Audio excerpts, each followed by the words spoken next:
Hello everyone, Combi Driver here, coming back at you with another beginner's guide for Spa-Francorchamps in hard tires. Why hard tires if there are mediums available? Because Polyphony thought of making the hard tires mandatory for this daily race C, and with just 8 laps, a pit stop is not viable. That is why this video may come in handy for helping you build consistency and avoid mistakes riding the tires that you are actually going to use in the race. Now let's dive right in. We are with the Nissan GT-R that I believe is a little bit more consistent of a choice to drive than the Supra, at least out of the corners. Heading into turn 1, your brake marker is the 100-meter board. Brake just as soon as you pass it, hard and in a straight line. Here you can downshift to first if you want, but you need to go out in second. You should aim to clip the curb and start accelerating as you touch it. On exit, it's important to be very patient with the throttle and use a lot of track on the way out. I will show you how not to do it here. Here, my mistake was not to reduce speed enough. As I turned the car, the rear was working on sustaining grip at higher speed, and as I put the power down, I just started spinning. So avoid that by reducing speed properly and opening more your steering as you accelerate to avoid losing the rear. Now, you can take a rouge flat out, but to do so you need to turn early and follow the tire marks. Aim to put the car over the curb and then turn right quickly and place the tires over the next curb. Remember that going past the curbs is a penalty, so if you need to leave to avoid a penalty, do it.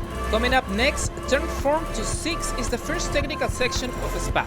In the Nissan, you're going to brake just before the beginning of the curb. Again, brake hard, downshift to second, and then trail brake aiming for the first apex. Upshift to third, apply full throttle for the second, then tap the brakes at 50% as you downshift to second. The key is for this section to remain stick to the left in preparation for turn 6. For this one, accelerate on third as you approach the left curb. And just as you touch it, turn right and go off throttle to make the next apex. As you get to it, you can accelerate. Now this is important, that rig section that you see past the curb is lava, okay? You touch it and the car will become very slippery. Keep that in mind for the next corners. Here, your braking point is 10 meters before the beginning of the curb.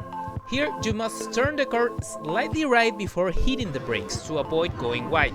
Downshift to first. As you approach the first stick on the right, trail brake, reduce the speed slowly and let the downhill carry you a bit. The exit can be tricky. As you reach the third stick, upshift to third, put the throttle to 50% and then up to 80 as the car is turning on.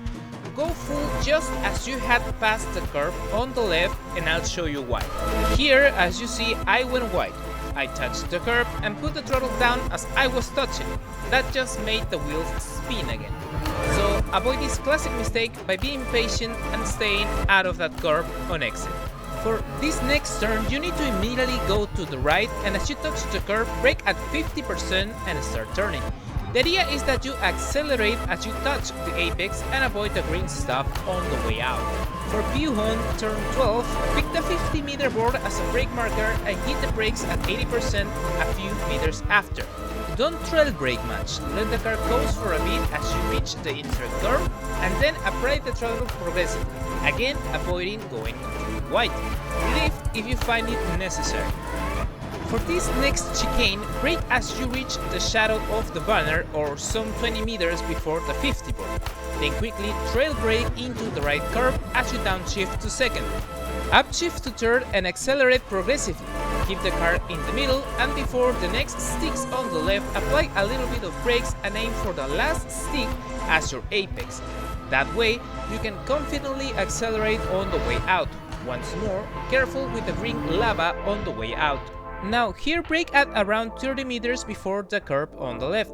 Quickly downshift to second, and for this you don't need to trail brake much again. Let the car coast as you reach the apex and then accelerate on third, careful with going wide. For turn 16, as the right curb reaches the edge of your screen, turn. And then do a small leaf as you are upshifting to avoid going wide on exit. Now, a possible mistake apart from going wide is to clip the curb too much. I'll show you. Here I placed both wheels over the curb and the car started to understeer, so practice that. And again, if you need to leave more, do it. It's better to lose a couple tenths than to lose an entire race for speed. We fast forward to Blanchimont, where you can take it flat out if you're not close to another car, but timing the turning is key here. Widen your line, and as you reach those tire marks, turn. That will be enough to avoid going wide. Now this chicane is also crucial. Look at the 150 board and brake just as you pass it. Do it hard and in a straight line and quickly reach first gear. Now as you approach the turn, trail brake, aiming to ride the first curb. For the next turn, upshift to second, accelerate for a second and then apply the brakes a little bit as you turn. Then accelerate progressively and use a lot of track on the way out. So there you have it, a decent lap on the hard tires around the Spa. I recommend you jumping on the quali lap and practice on and on with the hard tires as you get used to it. I believe that is going to be more helpful than just trying to reach a fast lap on the mediums, that you will not end up using it on the race, and they have a different grip level.